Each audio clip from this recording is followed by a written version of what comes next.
السلام علیکم ورحمۃ اللہ وبرکاتہ۔ الحمدللہ رب العالمین، الصلاۃ والسلام علی سیدنا المرسلین وعلی آلہ وصحبہ اجمعین، اما بعد۔ تمام قسم کی تعریف، حمد و ثنا، کبریائی، بڑائی، بزرگی اللہ رب العزت کے لیے لائق اور زیبا ہے۔ درود و سلام انبیاء کرام پر، خصوصاً نبی مکرم رحمۃ للعالمین امام الانبیاء محمد صلی اللہ علیہ وسلم پر۔ رب اشرح لی صدری ویسر لی امری واحلل عقدۃ من لسانی یفقہوا قولی۔ ربی زدنی علما، ربی زدنی علما، اللہم فقہنا فی الدین، اللہم فقہنا فی الدین۔ وَلِكُلٍّ دَرَجَاتٌ مِّمَّا عَمِلُوا وَمَا رَبُّكَ بِغَافِلٍ عَمَّا يَعْمَلُونَ۔ سورہ انعام آیت نمبر 132۔ اور ہر ایک کے لیے مختلف درجے ہیں اور ان اعمال کی وجہ سے جو انہوں نے کیے، اور تیرا رب اس سے ہرگز بے خبر نہیں ہے جو وہ کر رہے ہیں۔ یعنی اللہ تعالیٰ یہ کیا فرما رہے ہیں کہ ہم جو کچھ بھی کر رہے ہیں اللہ تعالیٰ اس سے یعنی بے خبر نہیں ہے۔ باخبر یعنی خبردار ہونا، اور بے خبر یعنی خبردار نہیں ہونا، ٹھیک ہے۔ تو یہاں پہ دیکھیں گے ہم دلیلوں کے ذریعے سے انشاءاللہ اس آیت کو سمجھیں گے۔ بہت چھوٹی ہے لیکن اپنے آپ میں یہ بہت وسیع ہے۔ یعنی ہر شخص جو اللہ تعالیٰ کی اطاعت اور معصیت کے مطابق عمل کرتا ہے، اس کے عمل کے مطابق اس کے درجات ہیں۔ یعنی جیسے ہم عمل کریں گے ویسے ویسے ہمارے درجات ہیں، جن تک اللہ تعالیٰ اسے پہنچا دے گا، جن تک اللہ تعالیٰ انہیں پہنچا دے گا۔ اگر اسے نیک عمل کیے اسے اچھا مراتب سے نوازا جائے گا، اور اگر اس نے برے عمل کیے تو برے مقامات میں اسے گرا دیا جائے گا۔ مطلب اس نے اچھے کام کیے تو اللہ تعالیٰ اس کو کیا کریں گا، اس میں آسانی فرما دیں گا، اور زیادہ نعمتوں سے اس کو نوازیں گا۔ اور جو برائی کریں گا اللہ تعالیٰ برائی اس کے اندر اتنی بھر دیں گا کہ وہ اپنی ہی نظروں میں گر جائے گا۔ جیسا کہ اللہ تعالیٰ نے سورہ نحل آیت نمبر 88 میں فرمایا، الذین کفروا وصدوا عن سبیل اللہ زدناہم عذابا فوق العذاب بما کانوا یفسدون۔ وہ لوگ جنہوں نے کفر کیا اور اللہ کی راہ سے روکا، ہم انہیں عذاب پر عذاب زیادہ دیں گے اس کے بدلے جو وہ فساد کیا کرتے تھے۔ اور فرمایا سورہ توبہ آیت نمبر 20، الذین آمنوا وہاجروا وجاہدوا فی سبیل اللہ باموالہم وانفسہم اعظم درجات عند اللہ اولئک هم الفائزون۔ جو لوگ ایمان لائے، انہوں نے ہجرت کی اور اللہ کے راستے میں اپنے مالوں اور اپنی جانوں کے ساتھ جہاد کیا، اللہ کے یہاں درجے میں زیادہ بڑے ہیں اور وہی لوگ کامیاب ہیں۔ اس میں کیا بتایا جا رہا ہے، دیکھو صحابہ کرام جو تھے نا، وہ کیا کرتے تھے، اپنے دنیا کی مال کے پیچھے نہیں بھاگتے تھے، بلکہ غربت کی زندگی گزارتی۔ اتنی بھی سخت غربت تھی کہ آج تو وہ دیکھنے میں بھی سننے میں بھی نہیں آتی، سننے میں بھی نہیں آتی۔ اور وہ پورا وقت اپنا کس میں لگاتے تھے، علم سیکھنے میں لگاتے تھے اور علم بانٹنے میں لگاتے تھے۔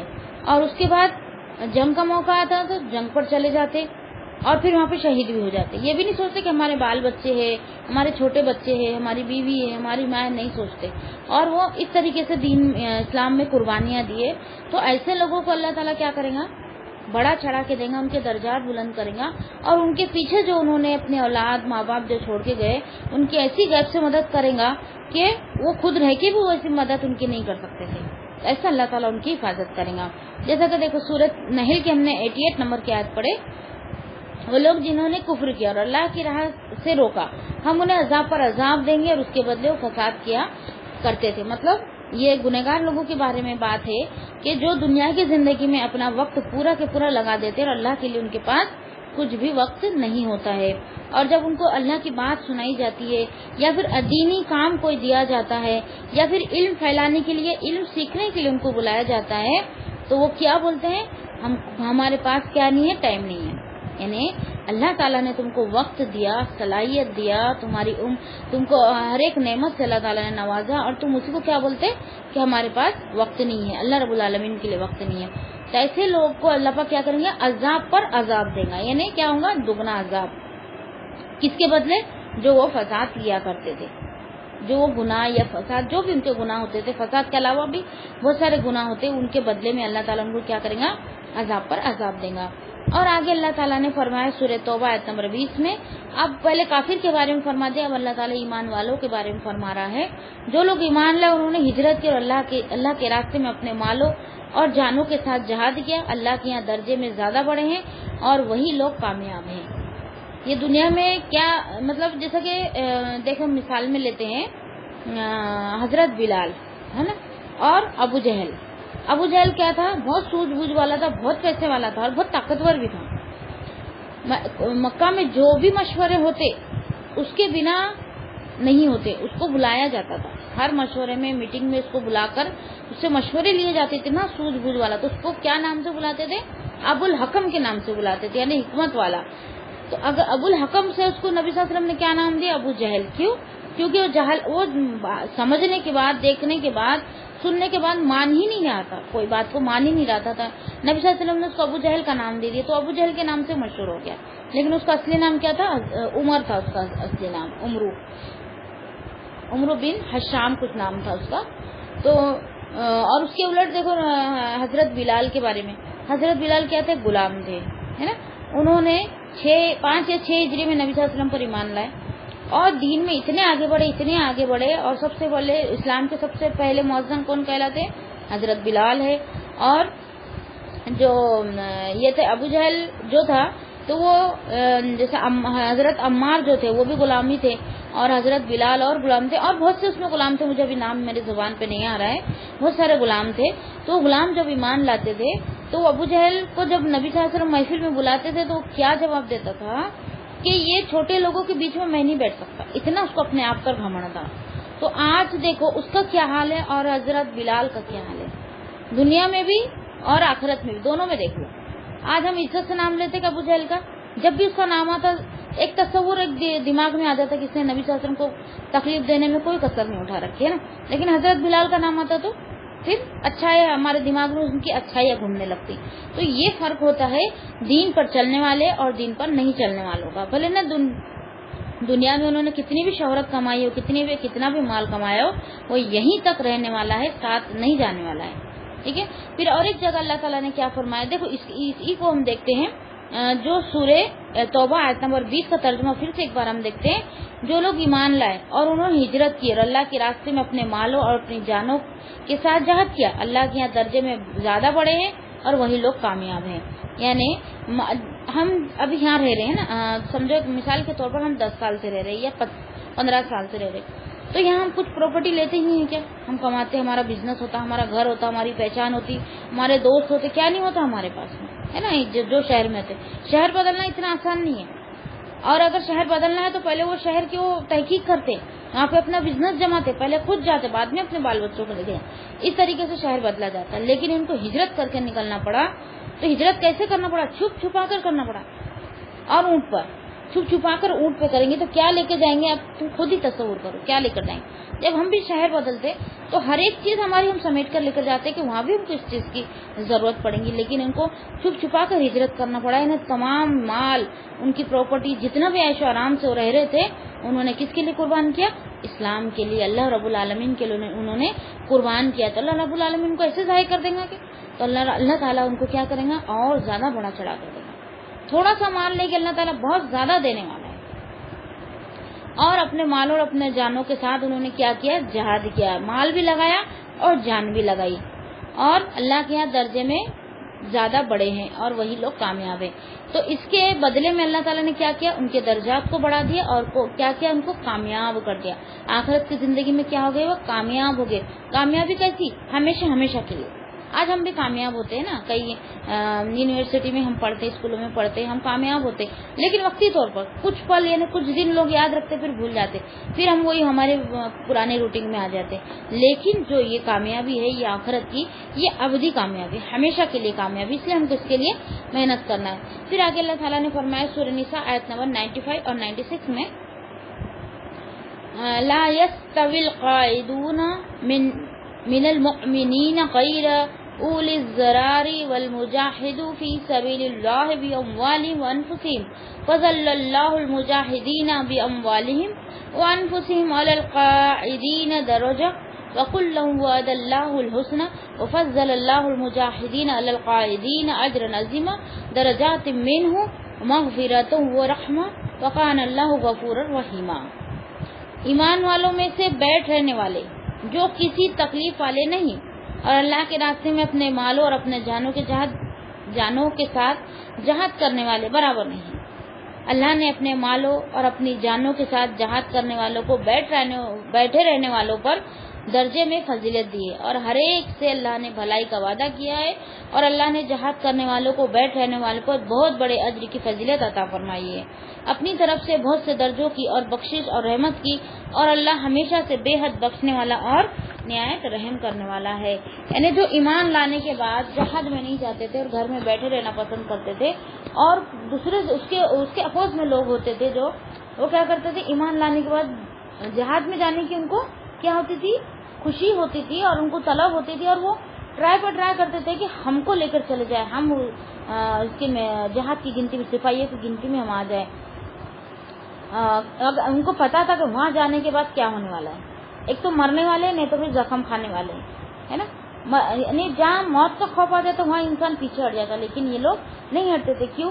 کیونکہ ان کے عقیدے اتنے پکے تھے کہ ان کو اللہ پر اتنا ایمان تھا کہ ان کو معلوم تھا کہ اگر ہماری جان گئی بھی اور ہمارا مال بھی گیا، جان بھی گئی، وقت بھی، صلاحیت بھی گیا، تو اس سے کہیں زیادہ بڑا چڑھا کے اللہ رب العالمین ہم کو دے دیں گا۔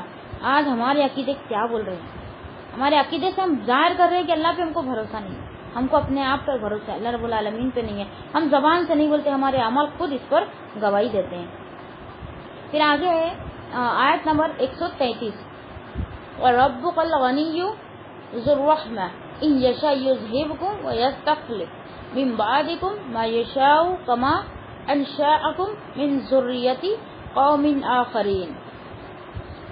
اور تیرا رب ہر طرح بے پرواہ کمال رحمت والا ہے، اگر وہ چاہے تو تمہیں لے جائے اور تمہارے بعد جانشین بنا دے جسے چاہے، جس طرح اس نے تمہیں کچھ اور لوگوں کی اولاد سے پیدا کیا۔ یہاں کیا اس آیت میں اللہ تعالیٰ کیا سمجھانا چاہ رہا ہے ہم کو کہ تیرا رب ہی ہر طرح بے پرواہ کمال رحمت والا ہے، اگر وہ چاہے تو تمہیں لے جائے اور تمہارے بعد جانشین بنا دے جسے چاہے، جس طرح اس نے تمہیں کچھ اور لوگوں کی اولاد سے پیدا کیا۔ یعنی اگر ہم اللہ کی بات کو مان کر نہیں دیں گے تو اللہ تعالیٰ ہم کو ہٹا کر دوسری مخلوق کو لا لیں گا، اس پر اللہ تعالیٰ قادر ہے، بہت آسان ہے اللہ رب العالمین کے لیے۔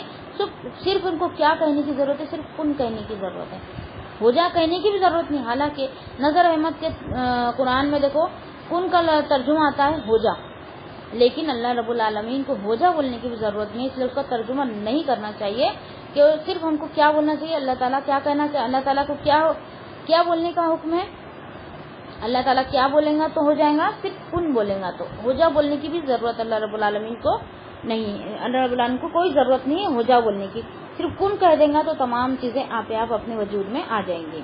پھر ہے اللہ تعالیٰ اپنی مخلوق سے کیا ہے، بے نیاز ہے، کوئی ضرورت نہیں اللہ تعالیٰ کو اپنی مخلوق سے، کوئی ضرورت نہیں، مخلوق کو اللہ کی ضرورت ہے، اور نہ ان کی عبادت کا وہ محتاج ہے۔ یعنی اگر ہم اللہ کی عبادت کریں گے تو اللہ کے خزانے میں کوئی کمی اور بیشی نہیں ہونے والی، کوئی بڑھنے والا نہیں ہے، نہ ہی کم ہونے والا ہے، اور نہ ان کا ایمان اسے نفع پہنچانے والا۔ اگر ہم ایمان لائیں گے، اللہ کی عبادت کریں گے تو اس میں کس کا فائدہ ہے، ہمارا خود کا فائدہ ہے، اللہ رب العالمین کا اس میں کوئی فائدہ نہیں، لیکن اس کی کمالی بے نیازی کے باوجود وہ اپنے بندوں پر رحم کرنے والا ہے، اس کی بے نیازی اس پر رحم کرنے سے مانا ہے، اگر وہ چاہے تو اپنے نافرمان بندے کو اکثر ہلاک کر دے اور ایک ایسی قوم کو لے آئے جو مطیع فرما بردار ہو، جیسا کہ گزشتہ زمانوں میں قوموں کو ہلاک کر کے دوسری قوموں کو لاتا رہا ہے۔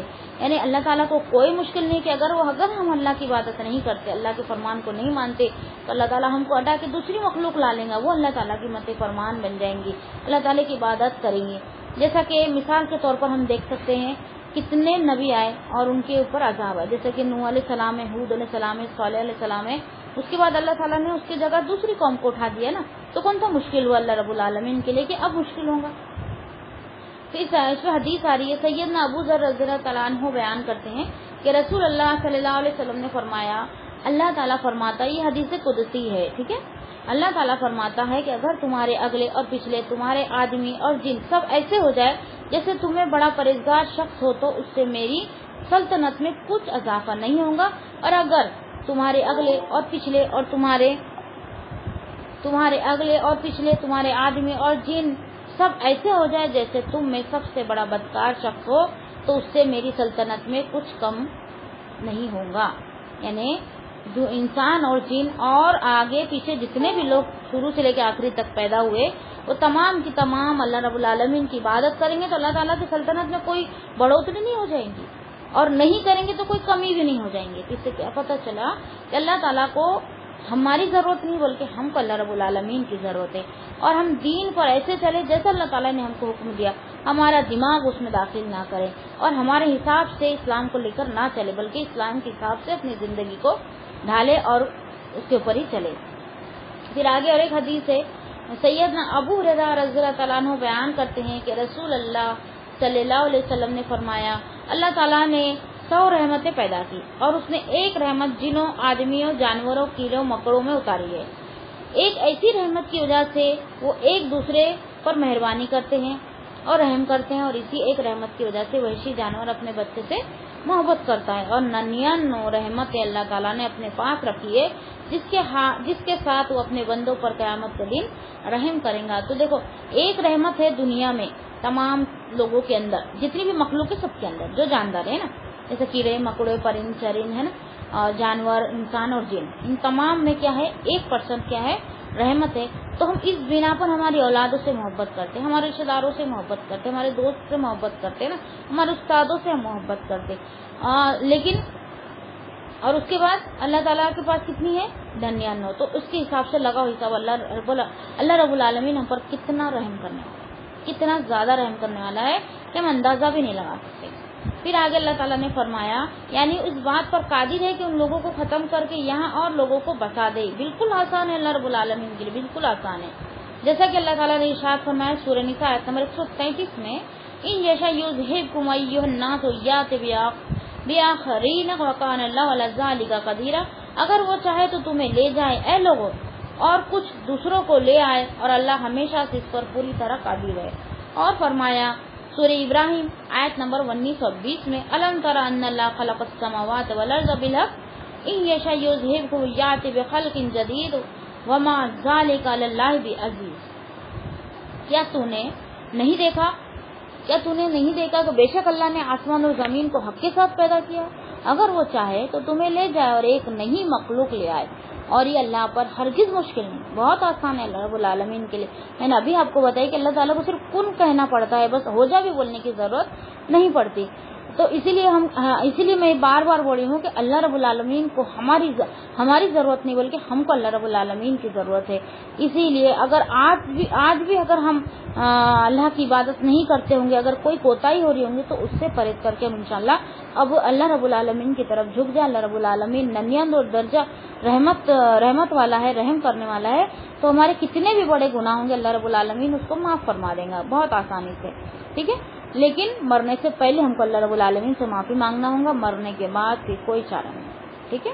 اور فرمایا سورہ فاطر آیت نمبر 15 تا 17, یا ایھا الناس انتم الفقراء الی اللہ واللہ هو الغنی الحمید ان یشاء یذہبکم ویأتی بخلق جدید وما ذلک علی اللہ بعزیز. اے لوگو تم ہی اللہ کی طرف محتاج ہو اور اللہ ہی سب سے بے پرواہ تمام تعریفوں کے لائق ہے. اگر وہ چاہے تو تمہیں لے جائے اور نئی مخلوق لے آئے, اور یہ اللہ پر کچھ مشکل نہیں, یہ اللہ پر کچھ بھی مشکل نہیں. اس آیت میں اللہ تعالیٰ نے یہی سمجھایا کہ اگر ہم اللہ کی بات کو مان کر نہیں دیں گے تو اللہ تعالیٰ کیا کریں گا, ہم کو ہٹا کے دوسری مخلوق لا لیں گا. اب دیکھو ہم نے ابھی دوسرے نبیوں کے بارے میں پڑھے, جیسے صالح علیہ السلام کے بارے میں ہے نا, نوح علیہ السلام کے, یہ تو ہم جانتے ہیں. لیکن نبی صلی اللہ علیہ وسلم کی امت میں بھی ہم دیکھ سکتے ہیں جیسا کہ ہجرت کر کے جب مسلمان مدینہ پہنچے, ایک آواز دے رہے, جب ہجرت کر کے مسلمان مدینہ پہنچے تو مشرکین مکہ سے ان کی جنگ ہوئی تو کون غالب آتا تھا؟ کم ہونے کے بعد غالب آنا بہت بڑی بات ہے. اس کا مطلب یہ ہے کہ اللہ رب العالمین غیب سے ان کو مدد دے رہا ہے. 313 اور 1000 3 پر زیادہ, ڈبل بھی نہیں, اس کے اور ڈبل ٹریبل. اور جب جنگ احد ہوئی 1000 پہ 3000. تو ایسے اللہ رب العالمین غیب سے اپنے نیک بندوں کی مدد کرتا ہے. لیکن بشرطے کہ کیا کرنا چاہیے اس نیک بندے کو, اللہ رب العالمین کا حکم ماننا ہے، نبی کی پیروی کرنا ہے اور صبر و استقامت سے کام لینا ہے اور توحید پر جمے رہنا ہے، تو اللہ تعالیٰ کی مدد بہت قریب ہے. ٹھیک ہے. پھر آگے اللہ تعالیٰ نے فرمایا آیت نمبر 134 اِنَّا مَا تُوعَدُونَ لَآتٍ وَمَا أَنْتُمْ بِمُعْجِزِينَ، بے شک وہ چیز جس کا تم سے وعدہ کیا جا رہا ہے ضرور آنے والی ہے اور تم کسی صورت عاجز کرنے والے نہیں. بے شک وہ چیز جس کا تم سے وعدہ کیا جا رہا ہے ضرور آنے والی ہے. کس کی طرف اشارہ ہے؟ یہ قیامت کی طرف اشارہ ہے. اور تم کسی صورت عاجز کرنے والے نہیں. اس سے مراد کیا ہے؟ قیامت اور اس کے احوال. اور مقصود ان لوگوں کی تردید کرنا ہے جو یہ عقیدے رکھتے تھے کہ آدمی مرنے کے بعد گل سڑ جاتا ہے، اس کے بعد کوئی دوسری زندگی نہیں. یہ مشرکین مکہ جو تھے ان کا یہ ماننا تھا کہ انسان مر گیا، سڑ جاتا، گل جاتا نا، مٹی میں مل جاتا، تو پھر اس کو دوبارہ کیسے اٹھایا جائے؟ وہ کیا کرتے؟ آخرت کے قائل نہیں تھے، مطلب آخرت کو ماننے والے نہیں تھے.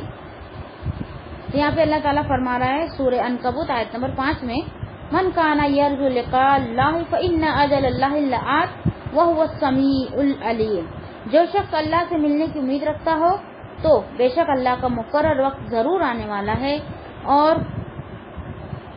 وہی سب کچھ سننے والا، سب کچھ جاننے والا ہے. اور فرمایا سورہ حج آیت نمبر 7 میں وَأَنَّ السَّاعَةَ آتِيَّةٌ لَا رَيْبَ فِيهَا وَأَنَّ اللَّهَ يَبْعَثُ مَن فِي الْقُبُورِ، اور اس لیے کہ بے شک قیامت آنے والی ہے، اس میں کوئی شک نہیں، اور اس لیے کہ یقیناً اللہ ان لوگوں کو اٹھائے گا جو قبروں میں ہیں، اور اس لیے کہ بے شک قیامت آنے والی ہے، اس میں کوئی شک نہیں، اور اس لیے کہ یقیناً اللہ ان لوگوں کو اٹھائے گا جو قبروں میں ہیں. یعنی اللہ تعالیٰ اس آیت میں بتا رہا ہے کہ جو مر جائیں گے، سڑ گل جائیں گے، تو بھی اللہ تعالیٰ ان کو اٹھانے پر قادر ہے. صرف کن کہنے کی ضرورت ہے، کن کہہ دیں گے تمام مردے اس پر کھڑے ہو جائیں گے. پھر آگے اللہ تعالیٰ نے فرمایا کہ مطلب یہ کہ تم اس سے بچ کر کہیں جا نہیں سکتے کہ وہ تمہیں پکڑنے سے عاجز رہ جائے. یعنی یہاں پہ یہ آیت دی گئی نا، اور تم کسی صورت میں عاجز کرنے والے نہیں، مطلب ہم بچنے والے ہیں ہی نہیں. زمین میں کہاں بھاگیں گے؟ کہیں بھی بھاگیں گے، کہیں بھی مریں گے، مضبوط قلعے کے اندر مریں گے، غاروں کے اندر مریں گے، پہاڑوں کے نیچے مریں گے، زمین کے نیچے مریں گے، دریا میں مریں گے، کہیں بھی مریں گے، اللہ تعالیٰ نکال کر تم کو قیامت کے دن اٹھائیں گا. اس پر اللہ کیا ہے؟ قادر ہے. بہت آسان ہے اللہ رب العالمین کے لیے. اور اللہ تعالیٰ نے فرمایا سورہ فاطر آیت نمبر 44 میں وَمَا كَانَ اللَّهُ لِيُعْجِزَهُ مِن شَيْءٍ فِي السَّمَاوَاتِ وَلَا فِي الْأَرْضِ إِنَّهُ كَانَ عَلِيمًا قَدِيرًا، اور اللہ کبھی ایسا نہیں کہ آسمانوں میں اور نہ زمین میں کوئی چیز اسے بے بس کر دے، بے شک وہ ہمیشہ سے سب کچھ جاننے والا اور ہر چیز پر پوری طرح قادر ہے. اور اللہ کبھی ایسا نہیں کہ آسمانوں میں اور نہ زمین میں کوئی چیز اسے بے بس کر دے. یعنی آسمان اور زمین میں بے بس کر دے سے مراد کیا ہے؟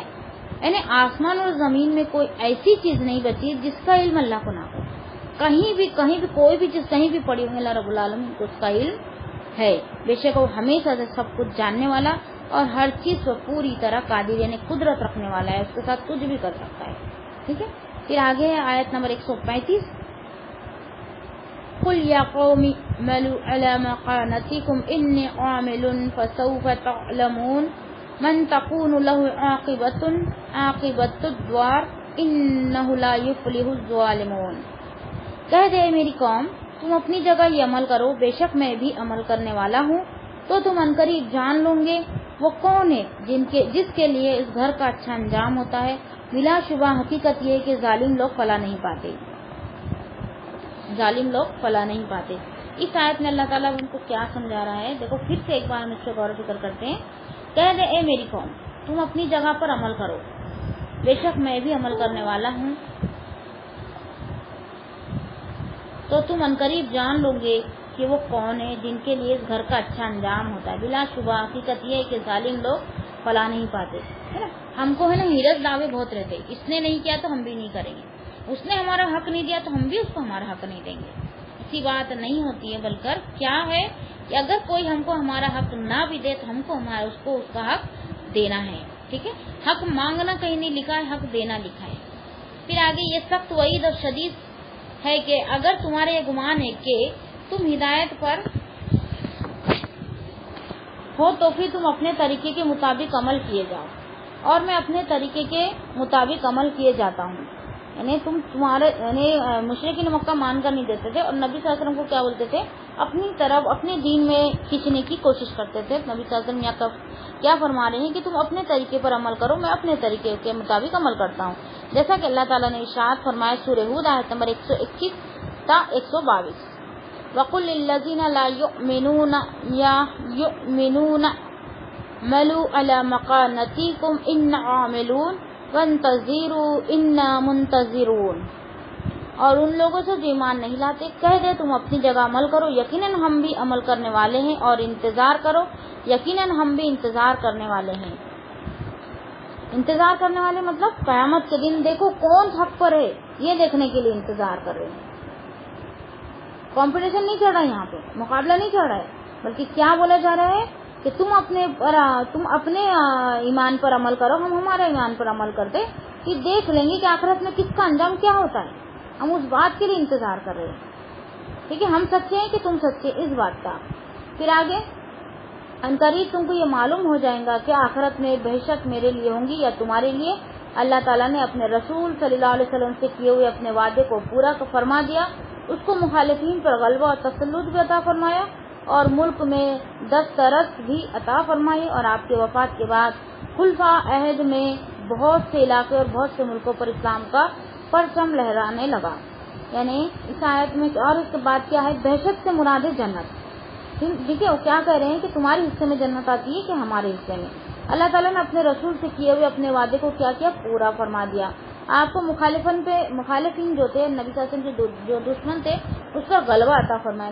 مطلب ان کو ہر دم ہر جنگ میں کیا ہوتی تھی, جیت ہوتی تھی, چاہے وہ کم مال والے ہوتے تھے, کم لوگ ہوتے تھے, اور آگے والے بہت زیادہ مال لے کر آتے, بہت زیادہ ہتھیار لے کر آتے تھے, اور بہت زیادہ لوگ ان کے اس میں رہتے تھے, ان کے گروہ میں, ان کے قوم میں رہتے تھے, تو بھی کون غالب آتا تھا, نبی صلی اللہ علیہ وسلم کی قوم جو ہے وہ غالب آتی تھی. اور اس کے بعد جب نبی صلی اللہ علیہ وسلم کی وفات ہوئی تو خلفائے راشدین اور بھی بہت سارے خلفائے راشدین کے بعد بھی بہت لوگ نے دین کا کام کیا, لیکن یہ چار مشہور و معروف ہے خلفائے راشدین, حضرت ابوبکر, عمر اینڈ حضرت عثمان اور علی رضی اللہ تعالیٰ عنہ. تو یہ چاروں جو ہے بہت زیادہ مشہور ہے. انہوں نے کیا کیے, نبی صلی اللہ علیہ وسلم کے بعد بھی جنگیں ہوئی, تاریخ میں آتا ہے شاید 350 جنگیں ہوئی, اور اس میں بہت سے ملک انہوں نے کیا کیے, آزاد کر لیے نا, مطلب جیت گئے, مطلب بہت سارے ملکوں پر ان کا قبضہ ہوا اور انہوں نے اپنا جھنڈا کیا ہے اس میں لہرایا. جیسا کہ اللہ تعالیٰ نے ارشاد فرمایا سورہ مومن آیت نمبر 51 تا 52, اِنَّا لَنَنْصُرُ رُسُلَنَا وَالَّذِينَ آمَنُوا فِي الْحَيَاةِ الدُّنْيَا يَوْمَ يَقُومُ الْأَشْهَادُ يَوْمَ يَنْفَعُ الظَّالِمِينَ مَعْذِرَتُهُمْ وَلَهُمُ اللَّعْنَةُ وَلَهُمْ سُوءُ الدَّارِ. بے شک ہم اپنے رسولوں کی اور ان لوگوں کو جو ایمان لائے ضرور مدد کرتے ہیں دنیا کی زندگی میں, اور اس دن بھی جب گواہ کھڑے ہوں گے, جس دن ظالموں کو ان کا عذر کرنا کوئی فائدہ نہ دے گا, اور انہی کے لیے لعنت ہے اور انہی کے لیے بدترین گھر ہے. یعنی اس دن کا انتظار ہے. بے شک اپنے رسولوں کی اور ان لوگوں کی جو ایمان لائے ضرور مدد کریں گے. اللہ رب العالمین کیا فرما رہے ہیں, نبی اور رسولوں کی تو اللہ تعالیٰ مدد کرتا بھی ہے, لیکن ان پر جو ایمان لاتے ہیں ان پر بھی اللہ تعالیٰ ضرور مدد کریں گا دنیا اور آخرت میں. اور دنیا کی زندگی میں اس دن بھی جب وہ گواہ کھڑے ہوں گے, جس دن ظالموں کو ان کا عذر کرنا کوئی فائدہ نہ دے گا. یعنی قیامت کے دن وہ عذر پیش کریں گے لیکن عذر ان کا کوئی فائدہ نہیں دے گا, اور انہی کے لیے لعنت اور انہی کے لیے بدترین گھر ہے. بدترین گھر سے مراد ہے دوزخ, اور بہشت سے مراد ہے جنت کی. ٹھیک ہے, پھر آگے اللہ تعالیٰ نے سورہ انبیاء آیت نمبر 105 میں فرمایا, وَلَقَدْ كَتَبْنَا فِي الزَّبُورِ مِن بَعْدِ الذِّكْرِ أَنَّ الْأَرْضَ يَرِثُهَا عِبَادِيَّ الصَّالِحُونَ. اور بلا شبہ یقیناً ہم نے زبور میں نصیحت کے بعد لکھ دیا کہ بے شک یہ زمین اس کے وارث میرے صالح بندے ہوں گے. یعنی زمین کے وارث کون ہوں گے, اللہ تعالیٰ کے صالح بندے. صالح نے نیک بندے. کس میں لکھا تھا, یہ زبور میں لکھا تھا. تو میں نے آپ کو بتائی تھی کہ قرآن جو ہے تمام کتابوں کی کیا کرتا ہے, تشریح کرتا ہے. ٹھیک ہے, اس پر ایک حدیث آ رہی ہے, اگر حدیث کو ہم دیکھ لیں گے تو الحمدللہ یہ آیت اور زیادہ ہمارے سمجھ میں آ جائیں گی.